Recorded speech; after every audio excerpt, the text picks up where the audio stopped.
Hello everyone. Q2 FY23 के Patanjali foods के जो रिजल्ट हैं वो अनाउंस हो चुके हैं, जिसमें कंपनी ने 370 करोड़ का वन टाइम लॉस काउंट किया है और नेट प्रॉफिट 240 करोड़ से कम होकर के 112 CR पहुंच चुका है। ये सारे का सारा लॉस जो हुआ है कंपनी के द्वारा जो बताया गया है वो रियलाइजेशन लॉस है।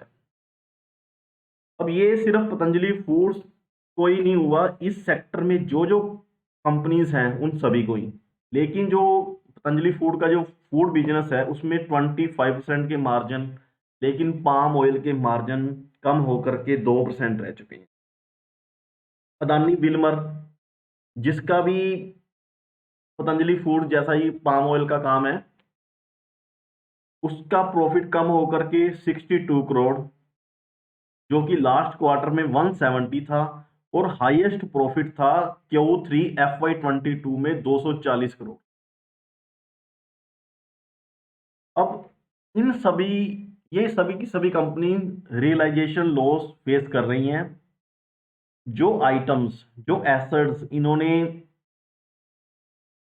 खरीदा है ओरिजिनल प्राइस के ऊपर, लेकिन वो बेच रही हैं लोअर प्राइस पे।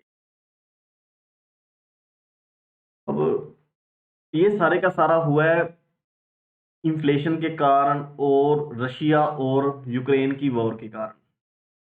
जो पाम ऑयल के जो प्राइस थे $2000 पर टन जून एंड में, लेकिन अब वो दिवाली के टाइम वो कम होकर के $1000 पहुंच चुके। लेकिन जो इन कंपनीज के कॉन्ट्रैक्ट हो चुके थे $2000 पे, तो परचेजिंग $2000 पे हुई, लेकिन उन्हें बेचना पड़ा कम प्राइस पे। इसी के कारण पतंजलि फूड्स का जो प्रॉफिट है वो 240 करोड़ से कम होकर के 112 पहुंच चुका है। और इसमें सिर्फ पाम ऑयल की बात नहीं है, जो सनफ्लावर ऑयल है, सोया है, उसके प्राइस भी 40 से लेकर के 50% तक डिक्रीज हो चुके हैं।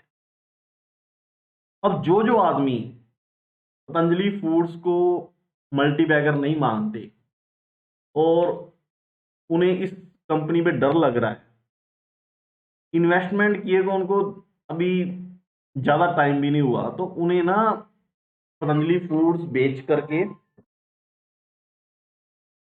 पतंजलि फूड्स का शेयर बेच करके सीधा गोवा जाना चाहिए।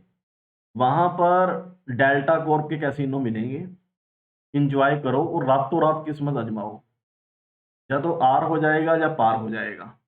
नहीं तो घर बैठे करना है ना, ऑनलाइन जो गेमिंग आजकल चला है अड्डा 52, वहां पर पैसा लगाओ और किस्मत आजमाओ। ठीक है। अब पतंजलि फूड्स का स्टॉक का प्राइस 1400 से गिर करके 1450 से गिर करके 1250 पहुंच गया। अब उन्हें ये लग रहा है भी ये तो बस गटर में गिर गया। ठीक है, वो उन्हें ये नहीं दिखाई दे रहा वो स्टॉक 900 से ऊपर जाता जाता 1450 पहुंच गया, वहां से 1250 पहुंच जाए। अभी तक तो 38% की रिट्रेसमेंट भी नहीं हुई। तो मेरी उन लोगों को सलाह है जिन्हें पतंजलि फूड्स में ज़्यादा डर लग रहा है ना, कि सीधो गोवा जाओ, फैमिली के साथ 5 स्टार होटल में रुको और डैनकिल रॉयल्स के होटल में, मतलब कैसीनो में जाओ और एंजॉय करो। नहीं तो घर बैठे ना अड्डा 52 की गेम्स खेलो, बस यही कर सकते हो।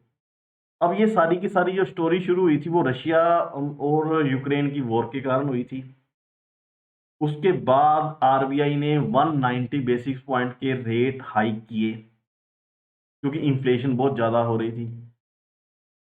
अब यूएसए में जो इन्फ्लेशन थी वो 1% से बढ़कर के 9%। अब यूएसए पीछे थोड़ी रह सकता है, उन्होंने भी इंटरेस्ट रेट बनाने शुरू कर दिए। अब जो इंटरेस्ट रेट बढ़ रहे हैं, डिमांड को वो कम कर रहे हैं, तो जो ये खाने पीने की चीज़ों के ऑयल के प्राइसेस हैं, पाम ऑयल के, वो $2000 से गिर करके 1000 हो गए। अब जो भी एक्शन लिया जाता है ना किसी भी कंट्री के द्वारा, उसका रिएक्शन एक दिन में नहीं आता, कम से कम 6 मंथ, मोर देन 6 मंथ लगते हैं। अब हर यूक्रेन और रशिया और यूक्रेन की वॉर को तो हर कोई भूल चुका है, लेकिन उसका असर अब दिखाई देने लगा है। और अदानी विल्मर का ये मानना है कि पिछले 10 सालों में ऐसा 2% के मार्जिन रह चुके हैं अदानी विल्मर के। उनका बोलना है ऐसा क्वार्टर हमने आज तक देखा नहीं है। और वो अब मैरिज की कैलकुलेशन करने लगे हैं। वो कह रहे हैं अभी इंडिया के अंदर दिवाली सीजन में 3 लाख मैरिजेस हो चुकी हैं, जिसमें हमारा ही ऑयल फॉर्च्यून का जो ऑयल है वही बिका है। क्या ये तो अब उनका एक मतलब ये बात तो नहीं कही जा सकती 3 लाख शादियां हुई हैं वो ठीक है, लेकिन सिर्फ अदानी विल्मर का ही ऑयल बिका है ये कहना बहुत गलत है। लेकिन यदि हम अदानी विल्मर और पतंजलि फूड्स का डिफरेंस करें तो ये एडिबल ऑयल में है, दोनों एडिबल ऑयल में है। थोड़ा बहुत बिजनेस पतंजलि फूड का एफएमसीजी में भी है, लेकिन पिटाई अच्छी होगी इनकी। अब यदि मार्केट कैप की बात करें तो अदानी विल्मर की जो मार्केट कैप है 88,000 करोड़, पतंजलि फूड्स की है 45,000 करोड़। और पी मल्टीपल 125 के पीई पे चल रहा है। वैसे तो अदानी के सारे स्टॉक से 100 के ऊपर पीई पे चल रहे हैं, लेकिन पतंजलि फूड्स 55 के पीई पे चल रहा है। ना ज्यादा महंगा है ना ज्यादा सस्ता है।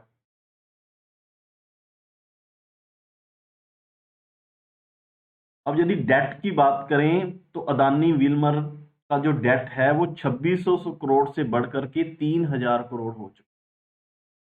अब इस क्वार्टर में 3000 करोड़ का लो का डेट है, लेकिन पतंजलि फूड्स का जो डेट था लास्ट क्वार्टर में वो 2600 करोड़ का था। वहां से इन्होंने अपना 2100 करोड़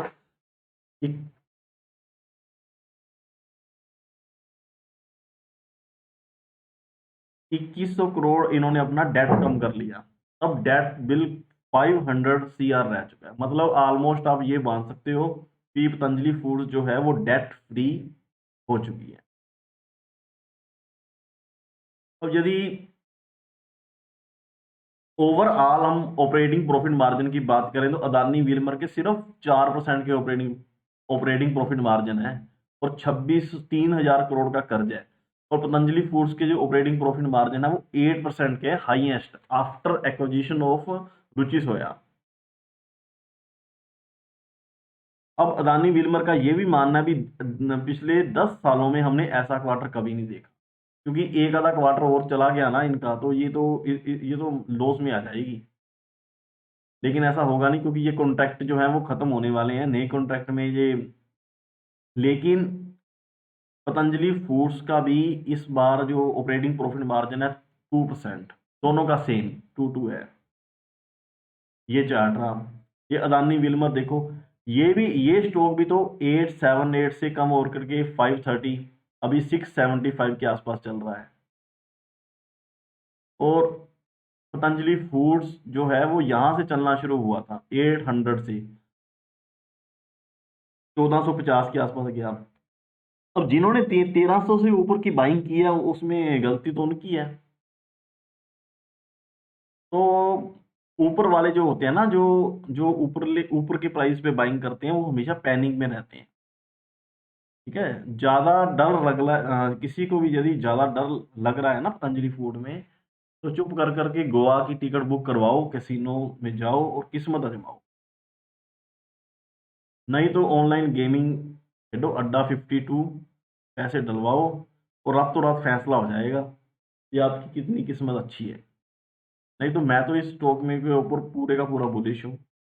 मेरे को लगता है अभी तो कुछ भी नहीं ऐसा हुआ कि जिससे इसको प्रॉब्लम वाली बात है। अगला क्वार्टर देखेंगे। अब इसकी अभी इस टाइम पे टारगेट की बात नहीं कर सकते, लेकिन मैं बार बार बोल रहा हूँ जैसे ही ये स्टॉक 1500-1520 के ऊपर जाएगा ना, तो ये बता देगा भी पावर ऑफ स्टॉक मार्केट होती क्या है। अपनी ना औकात अभी दिखाने पे ये आया नहीं है, तब ये आ जाएगा और बता देगा भी मेरी औकात एक्चुअल में है क्या, और आपकी क्या है, आप क्या सोच रहे हो तो, और मैं हूँ क्या। लेकिन वेट करो जितनी देर तक ये 1500 के ऊपर नहीं जाता। आपको ये वीडियो कैसी लगी प्लीज़ लाइक करना, शेयर करना और कमेंट कर करके बताना। Thank you.